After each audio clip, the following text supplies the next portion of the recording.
this guy is. This is the 126710 BLRO.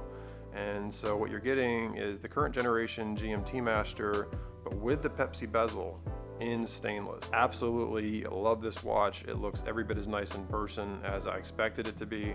And the inventory situation, so hard to come by. I'm really happy that Bernardo Watch picked one of these up where I could check it out. So what do you guys really want to know about this watch? Well, one of the things I think you guys should know is because this is current generation, this actually has the newer in-house movement. That's the 3285. With the new 3285 is actually an amazing power reserve. So back in the day, the GMT Masters, you were lucky to get 48 hours roughly in a power reserve.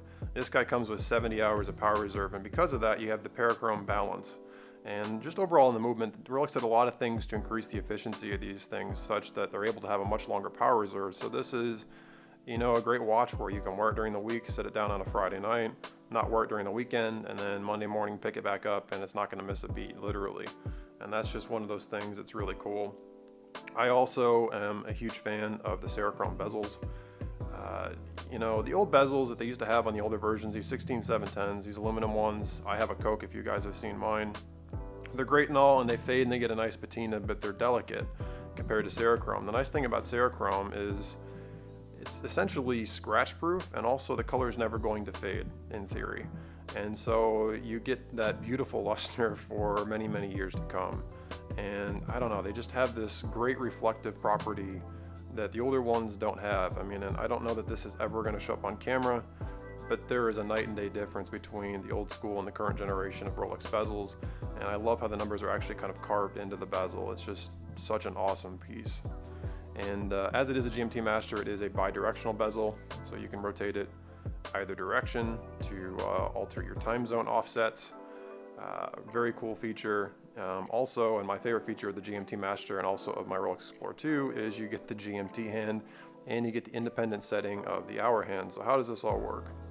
Well, you of course get the standard Rolex crown. This one actually has a triplock crown, so you're going to get that great extra bit of water tightness. Go ahead and unscrew it here. And as I do so, you can actually see the little gasket there, which is indicative of the Rolex triplock crown. It is a screw down crown as it should be. First position is winding. Second position is actually how you adjust the hour hand independently, and as you can see here, actually adjust the date. And what's so great about this is if you are like me and you have to travel a lot for work and you're jumping time zones, it could not be simpler to set the watch. You don't have to worry about stopping the second hand and pausing anything. You literally just pull the crown out to the second position.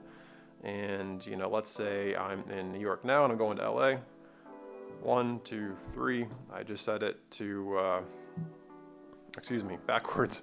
1, 2, 3. I'm now in LA time because LA is 3 hours behind New York.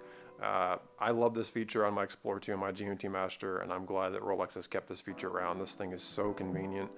And setting the date without a quick set is actually not terrible either, because you can scroll through quick enough that it basically is almost as quick as a quick set date. Not quite, but it's not a pain to set at all.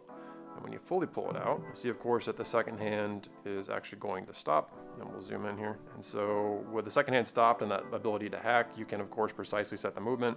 And you're now able to actually set the minute hand and your GMT hand. Go ahead and screw this crown back down. And, of course, you can always adjust the bezel as well to additionally change the offsets of the times to keep track of multiple time zones. And, of course, it's very firm as you move it around. That's why I'm having to grip it correctly. It's not something that's just going to slip by accident out of place. The dial, you know, I also really like because it has the maxi markers. If you look at the older version here, you can definitely see that they've raised the size of the markers on the dial for better legibility. You know, I own the 16710 Coke, and it's a wonderful watch, and I love it, and I'm going to keep it for quite a while, but I honestly can tell you there's the new current version is better in every regard. Just everything about it feels nicer. The older ones didn't even have the triplock crown. They just had just a screw down single lock oyster crown. So you're getting better water tightness with it. You're getting the better bezel. You're getting the maxi markers. And of course, I'm actually a huge fan of the Jubilee bracelet. One thing I should point out though is if you do buy one of these, Jubilee is it. As far as I know, you cannot go ahead and just swap out an oyster bracelet on one of these. Feel free to correct me in the comments if I've misunderstood that.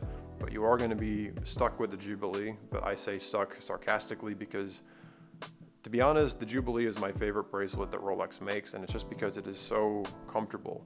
It is so fluid, and on the wrist, it feels very, very, very comfortable. There's a quick little look at the Rolex Triplock crown, by the way.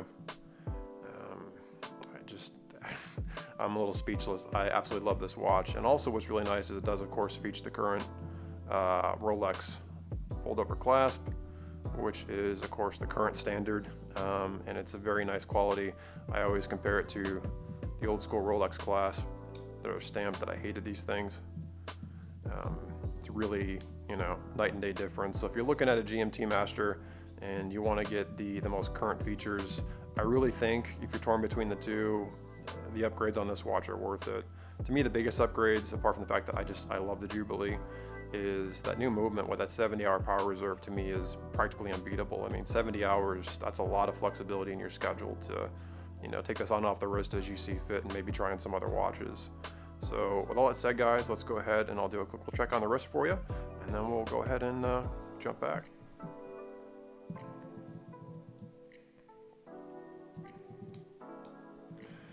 And there you go. And yes, I'm wearing an Apple Watch, but I promise I am still wearing a regular watch today as well with my Omega Seamaster. But there you go, guys. Let me just go ahead and zoom in there for you. I have a 6 3/4 inch wrist, and as you can see, it looks awesome.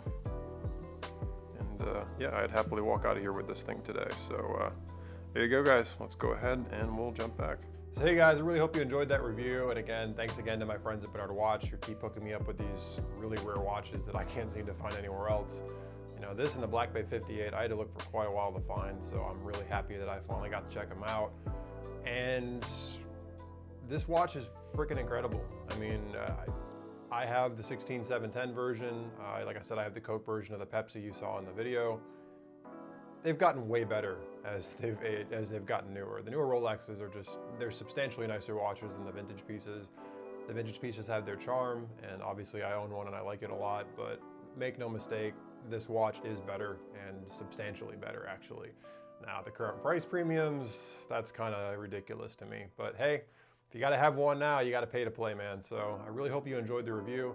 And again, you can check out bernardwatch.com when this one comes online if you're interested in buying it or looking at other watches. And no, they're not paying me to say that. I just trust them. Side note, if you're new to the channel, thank you so much for checking me out and taking the time to watch this video. I really appreciate it. And if you haven't already, please subscribe, and also like this video if you enjoyed it, and check out some of my other content because I have hundreds of videos on this channel. To those of you guys that have been watching me for a while, yes, I've been missing for a very long time, and I apologize. Life has just been nuts.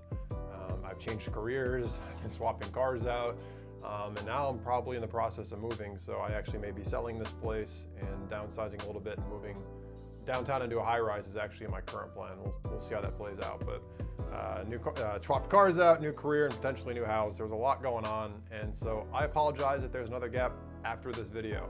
I haven't forgotten about you guys. I love being on YouTube, and I'm not going anywhere. Just be patient with me as I work through some of these big transitions in my life and can get back to normalcy of putting these things back out. But I really appreciate the patronage to this channel. You guys are amazing, and I just realized I've climbed another 1,000 subscribers since I last posted a video. So I'm feeling pretty blessed. So thank you guys so much. Way too long of an outro. Quick wristwatch check. I'm wearing my old James Bond 25-31-80 Omega Seamaster on a custom leather strap that my significant bought me. And I'm also wearing an Apple Watch, which I know is sacrilege. It's convenient, but I'll be honest, it's not a watch to me. It's a tech toy, and it takes nothing away from my watch collection.